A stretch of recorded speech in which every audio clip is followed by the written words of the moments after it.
The two old women, Tetamburi and Bokaburi.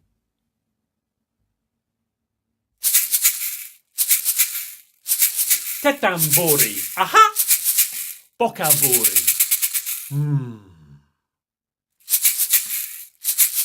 Tetamburi, aha! Bokaburi.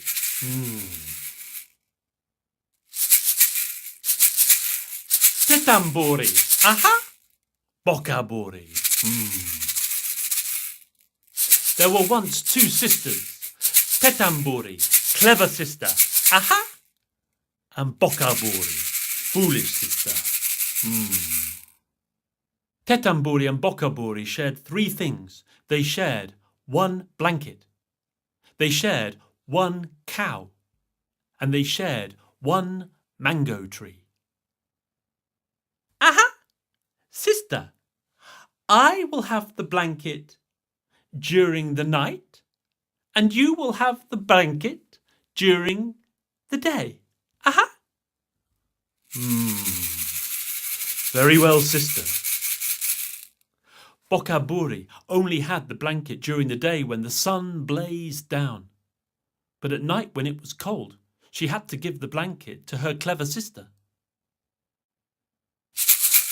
Aha!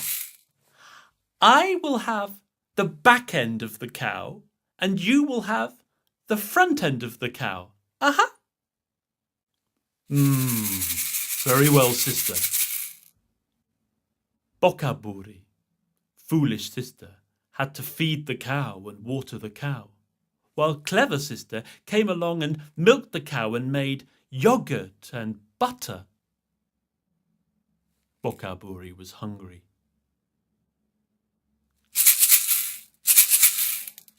The mango tree. I will have the top half of the mango tree, and you will have the bottom half of the mango tree. Aha! Very well, sister. Bokaburi had to water the mango tree and weed around its base. Tetamburi came and picked the delicious ripe fruit and kept them all for herself. Bokaburi was cold at night and so hungry. She went into the village, and there she went to the hairdresser. While the hairdresser cut her hair, she listened to Bokaburi's troubles. Foolish woman, what you must do is this. When you go back to your sister, give her the blanket at night, but only after you've dipped it in the river. As for the cow, don't feed the cow. Just shout at the cow. And as for the tree, chop it in half. Very well. Bokaburi went back to the sister. She gave her the blanket, but only after she had dipped it in the river. Tetamburi took the blanket. Aha! Ah! It was so cold. She shivered all through the night with the wet blanket around her. The next day, she went to get milk from the cow. But Bokaburi hadn't fed the cow. Bokaburi had only shouted at the cow.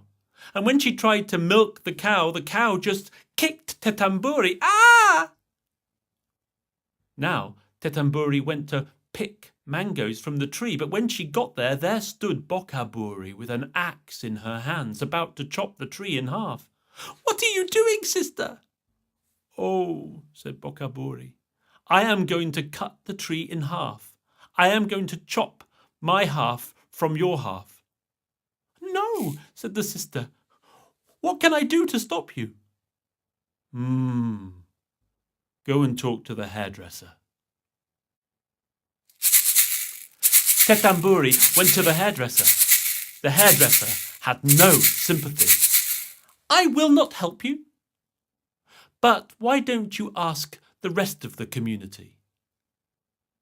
The doors of the shop were opened, and all of the people of the community squeezed inside. They listened to Tetamburi's woes, how she was cold at night with a wet blanket, how she only had the cow kick her and no milk to make yogurt or butter, how her sister was going to chop the tree in half. What you must do, they said, is to share the work. Share the blanket. Sleep next to your sister. You will keep each other warm, snug and warm. Share the blanket. And share the feeding and the watering of the cow, and milk the cow together, and together churn the butter and make the yogurt. Work together. And, said the people of the community, what you must do, Tetamburi, is to look after the tree. Tend the tree with your sister, weed the tree and water the tree, and together you will share an abundance of fruit. And so it was that Tetamburi and Bokaburi shared the blanket and kept each other warm at night, shared the milk to make butter and yogurt, and shared those delicious mangoes, and so much did they have that they had plenty to share with the rest of the community. Tetamburi, and Bokaburi, the not-so-foolish sister.